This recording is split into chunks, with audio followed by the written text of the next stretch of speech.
Hey guys, welcome back to the Kool-Aid Podcast. Welcome back to another video. On today's video, guys, we're going to be talking about a lot of transfer news. We're going to be talking about Luis Díaz as there are some more updates in regards to his transfer. And then as well, we're going to be talking about some potential alternatives, but specifically about Lookman, and then as well I want to be talking about Szczesny and as well as Joan Garcia, as we've basically received confirmation that they will be signing with Barcelona or extending. And towards the end of the video, I want to be talking about Pablo Torre because he did have some words for Hansi Flick. But before I do, guys, make sure to follow me all of my social media platforms. Everything's posted down below in the description. Go over there and check me out. That way you guys stay up to date with everything that I do on the channel. And as well, the link to become a member is also posted down below. And as always, guys, let's get started with the video.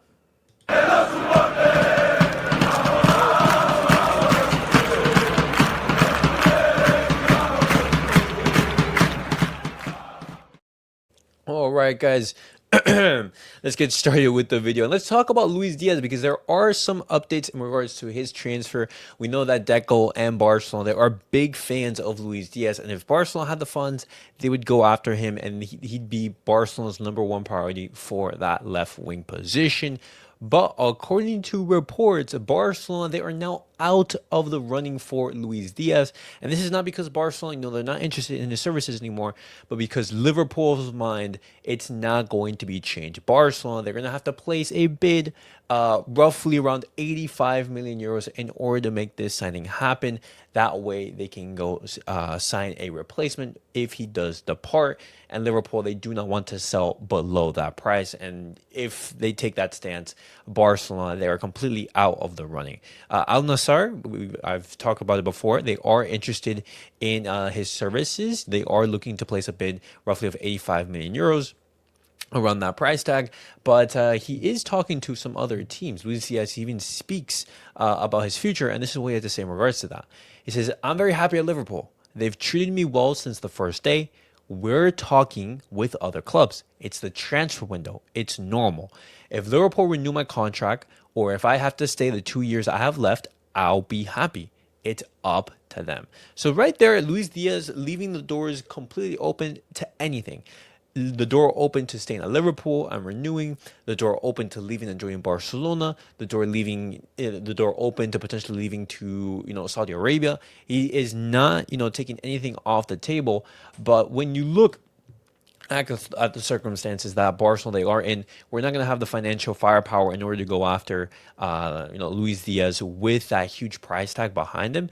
And so Liverpool, they're actually doing us a favor, because I know a lot of us Barcelona fans, we're not a fan of paying huge amounts of money for Luis Díaz, and I'm in agreement. I wouldn't want to do that. I'd want to go pay Luis Díaz maybe like 45 million euros for his services, nowhere near 85. I think there's much better market opportunities out in the market.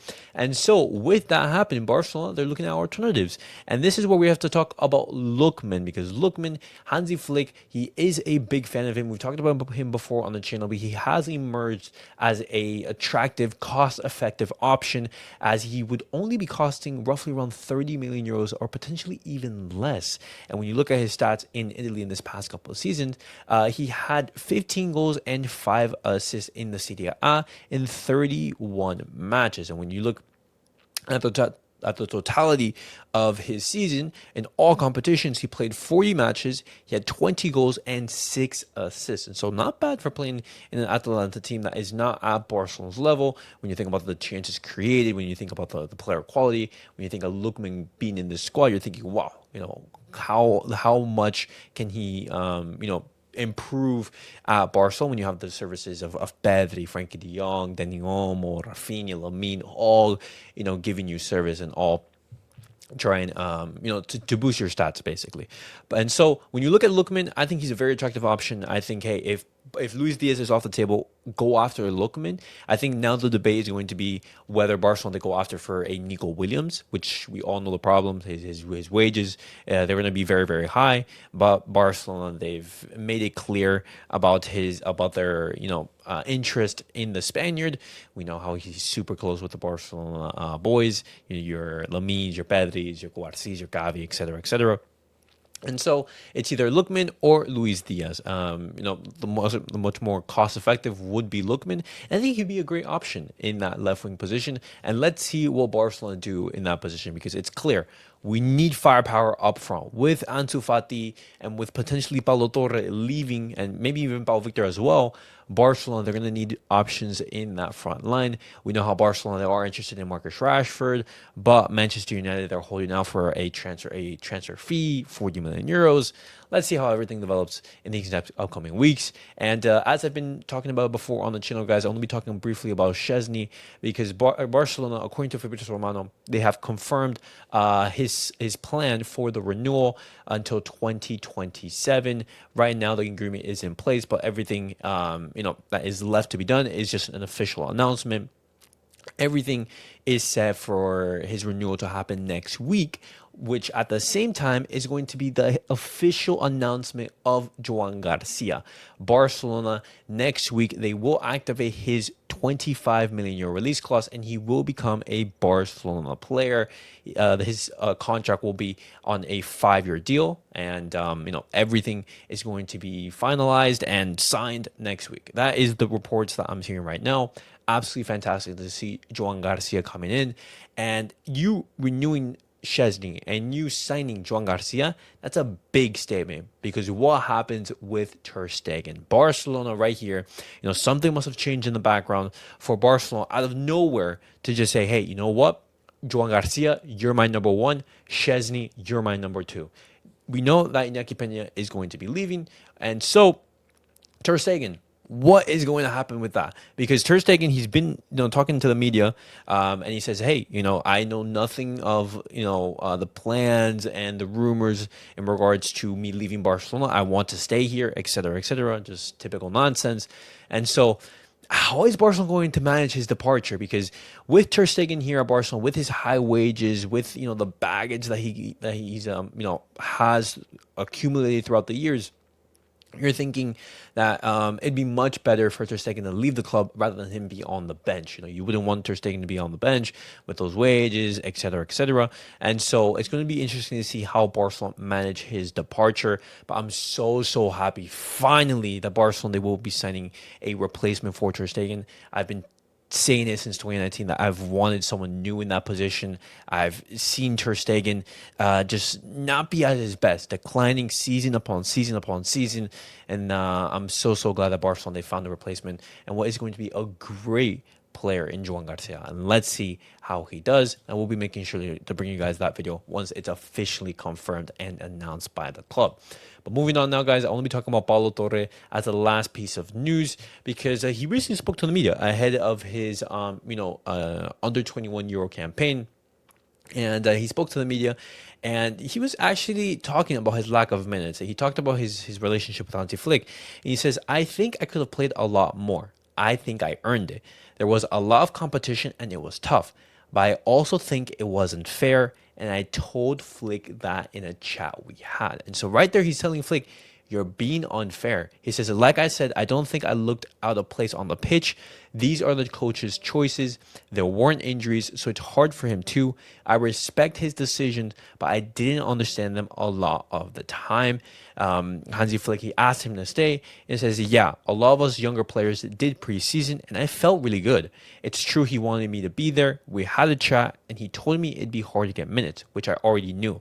He didn't need to say it, but you hold on to the hope of getting your chance, especially with injuries and all. You have to be ready. I made the decision with my family and the agents. It's been an incredible season. Shame about the Champions League, but we were at a very high level. And I agree right here with Pablo Torre. I think whenever he has been called upon, whenever he has been able to, to get an opportunity, he's actually shown up. You think about, those games at the start of the season. You think about, the Copa Rey matches where, he played really well. You're thinking about, some of the matches, for example, against Valencia, where you're thinking, oh my God, Hansi Flick. You have Pablo Torre out on the bench. You have, Danny Olmo out injured. You have injuries in the midfield.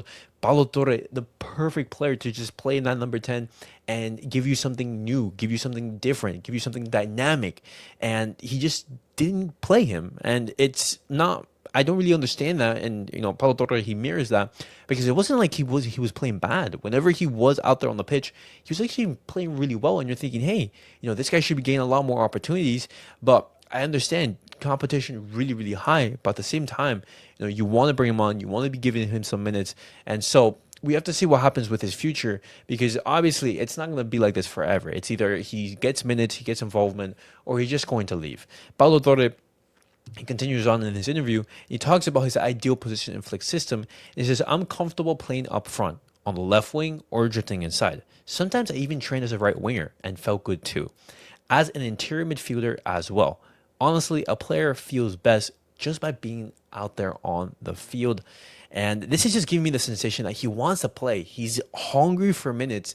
And I just think it's going to be reaching a level where it's either he gets minutes or he's just going to leave. And so, right there, he talks about his future. He says, right now, I'm focused on the Euros. I'm super motivated.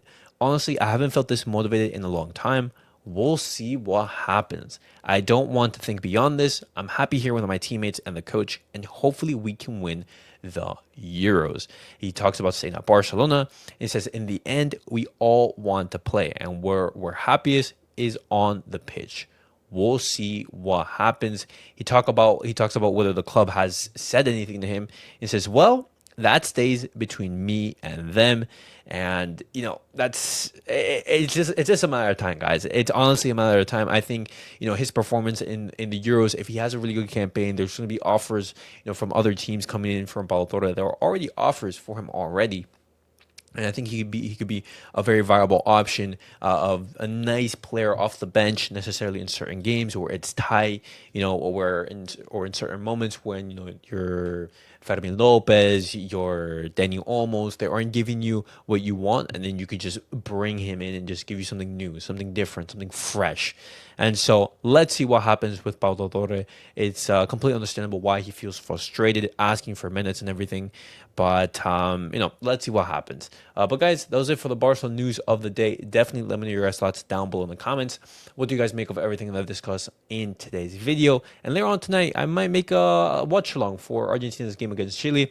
I know that right now, Spain, they are going to be playing France in the Nations League. Let me know who do you guys have as the victor. Who do you guys think is going to be advancing to the final to play Portugal, CR7 versus Lamine, or CR7 versus Mbappe and Dembele? Let me know your guys' thoughts down below. And as always, leave a like, subscribe, and comment. I'll see you guys all in the next video.